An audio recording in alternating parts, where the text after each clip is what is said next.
Fala pessoal, tudo bem? Como prometido para vocês, eu vou fazer aqui os vídeos sobre a Primeira República, né? Aliás, vou fazer os vídeos de todas as aulas agora para a gente ter um material para eu poder aplicar prova para vocês, fazer trabalho, porque nós ficamos prejudicados com o horário que nos foi dado, mas é isso que nós temos, então vamos tentar trabalhar com o que dá, tá? Nesse primeiro momento nós vamos falar da Primeira República, que é o conteúdo que nós estamos trabalhando, e principalmente das revoltas da Primeira República. A primeira que nós vamos trabalhar é a Revolta de Canudos, tá? E vamos começar falando do messianismo, que vai ser... Vamos falar de duas revoltas agora a princípio, que é a Revolta de Canudos primeiro, que é de hoje, e depois a Revolta do Contestado. Vai ser num próximo vídeo. E o que acontece? O que as duas têm em comum? O messianismo, que é o quê? O messianismo vem da ideia de um enviado de Deus que vem para conduzir uma comunidade a uma vida de felicidade, uma vida de justiça, né? Esse termo sai da Bíblia e ela atinge algumas comunidades, né? E no Brasil, no período da Primeira República, esse movimento cresce, né? É um movimento que alimenta esse poder político, essa crença de um líder político religioso. E esse movimento cresce na Primeira República, principalmente no meio sertanejo, tá? E os dois movimentos que têm esse caráter messiânico, de messianismo, são justamente Canudos e Contestado. O líder de Canudos, para falar primeiro de Canudos, nós temos que falar do líder, né, de Canudos. E o líder de Canudos é o Antônio Vicente Mendes Maciel, mais conhecido por Antônio Conselheiro, tá? Antônio Conselheiro, ele começou a realizar pregações político-religiosas ali por volta de 1972, né, final da monarquia ali. Ele andava pelo Nordeste ali fazendo suas pregações.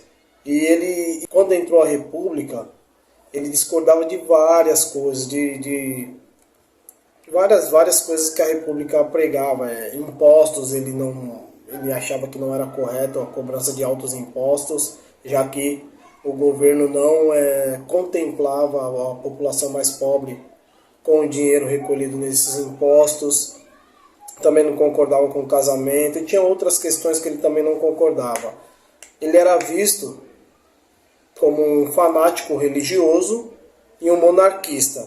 Para os adversários dele, lógico, para os adversários dele ele era visto como um fanático religioso e como um monarquista. Numa época de república, quem é monarquista é visto como inimigo da república. E, porém, para os seus seguidores, aqueles que estavam ali no meio, que seguia ele era visto como um homem de Deus, um profeta, né? Um profeta, um homem de Deus enviado por Deus para começar uma nova era, começar um novo momento ali de justiça. As pessoas alimentavam a esperança que ele criaria uma sociedade melhor para eles, tá? E um dos lemas do Antônio Conselheiro era que a terra não tinha dono, quer dizer, a terra não tinha que ter dono, a terra era de todos, tá? Mais para frente nós vamos falar da lei de mais para frente que eu digo, na próxima aula, né, no próximo vídeo, nós vamos falar da lei das terras de 1850 e nós vamos ver como que essa ideia de terra ela foi construída, tá? Mas para Antônio Conselheiro, um dos principais problemas, um dos principais lemas dele era a terra não ter dono. A terra não tinha dono, a terra era de todos, todos poderiam usufruir do fruto da terra, tá? Em 1893, Antônio Conselheiro e os seus seguidores fundam a comunidade de Belo Monte, né, às margens do rio Vaza Barris. Ele funda a comunidade de Belo Monte, que é chamada por ele de Belo Monte, mas por ser uma região que tinha um tipo de vegetação chamada canudo de pito, então essa comunidade ficou conhecida como Comunidade dos Canudos, tá? E nessa região que ele funda exatamente numa fazenda abandonada. E lá eles criam comunidades, eles criam várias casas humildes para pessoas humildes.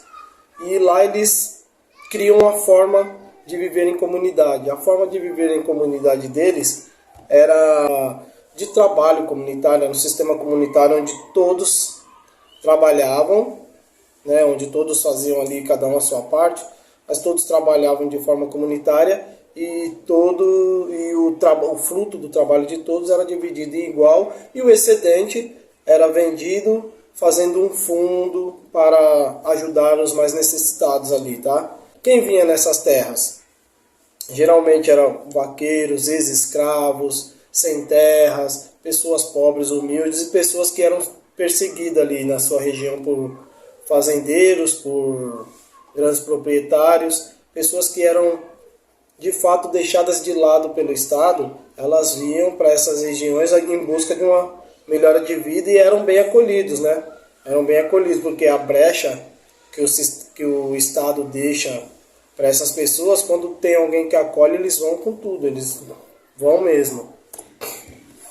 E aí vem a reação contra Canudos, porque, como eu disse, Canudos ela se torna a concentração do sonho sertanejo de ter uma vida melhor, uma vida com mínimo de dignidade. Aquilo que era falta pelo Estado era suprido nessa comunidade em Canudos. Para a elite e para o governo, eles viam Canudos como uma ameaça tanto aos interesses nacionais, ao interesse de unidade nacional, né? Porque eles percebiam que poderia, a partir dali, se fragmentar. Eles percebiam, não, eles entendiam que por ali, a partir dali poderia se fragmentar, né, a unidade nacional. Também havia um medo de romper com os interesses da elite republicana, né, daquela elite agrária que estava perdendo de fato a sua mão de obra, porque salário baixo, trabalho duro, eles podendo ir para um lugar onde eles trabalhavam também, mas tinham melhores condições, eles iam para lá e a elite ficava falta de mão de obra. Então, isso atingiu os interesses deles, né? E aí, tropas de fazendeiros baianos, de proprietários baianos, são enviadas para lá para tentar acabar com o Canudos. Só que eles acabam perdendo. Logo depois, o presidente da época, o primeiro presidente civil, Prudente de Moraes, paulistano aqui da oligarquia do café, ele faz o quê? Ele manda um general linha dura, um general que era tido como um grande desbaratador desses movimentos. Ele manda esse cara para lá, o Moreira César, o nome do general Moreira César. Ele manda o Moreira César para lá com uma tropa, só que a tropa perde, essa tropa do Moreira César perde e o Moreira César é morto. Isso serve como uma forma de justificar um ataque mais incisivo contra a comunidade de Canudos. E aí é convocado uma tropa de 7.000 homens que saem da capital, que era o Rio de Janeiro. Eles saem da capital, rumam para Canudos e eles vão muito bem armados, vão com canhões. Chegando lá, eles bombardeiam em 5 de outubro de 1897. Eles chegam lá e eles bombardeiam a comunidade de Canudos, destroem 5.000 casas, mais ou menos, acabam com tudo, e no dia 7 tem-se fim ao movimento de Canudos, a essa comunidade de Canudos, e os poucos os sobreviventes, aqueles que sobraram do movimento, eles são trazidos para o Rio de Janeiro e eles vão ocupar os morros, né? Eles vão ocupar os morros que agora estão começando a ser invadidos devido à urbanização do Rio de Janeiro.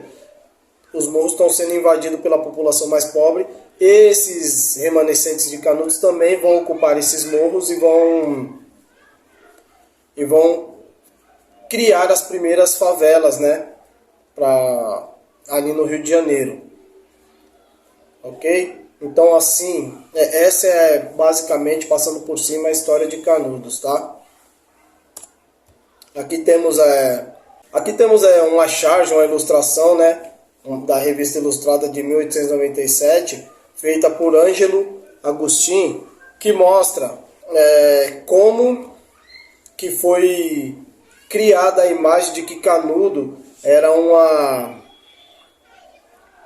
algo que ia contra o novo regime, eram subversivos, né, para os governantes da época. Eles queriam mostrar para a sociedade o porquê de atacar Canudos. Então eles mostravam como Canudos era subversivo, colocando Antônio Conselheiro contra a república que eles desenhavam como algo bom na época, e mostrando o Moreira César chegando lá para reprimi-los, né?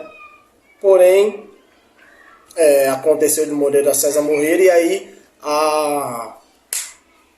o contragolpe contra Canudos ser muito mais incisivo, muito além da conta do que se precisava de certa forma, né?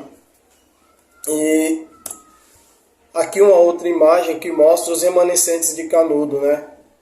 400 já alguns prisioneiros, mas aqui são os remanescentes de Canudos, que são mulheres, crianças, idosos. Essas pessoas são tiradas de Canudos e são levadas para o Rio de Janeiro para subir os morros do Rio de Janeiro e formar ali agora as primeiras favelas, né?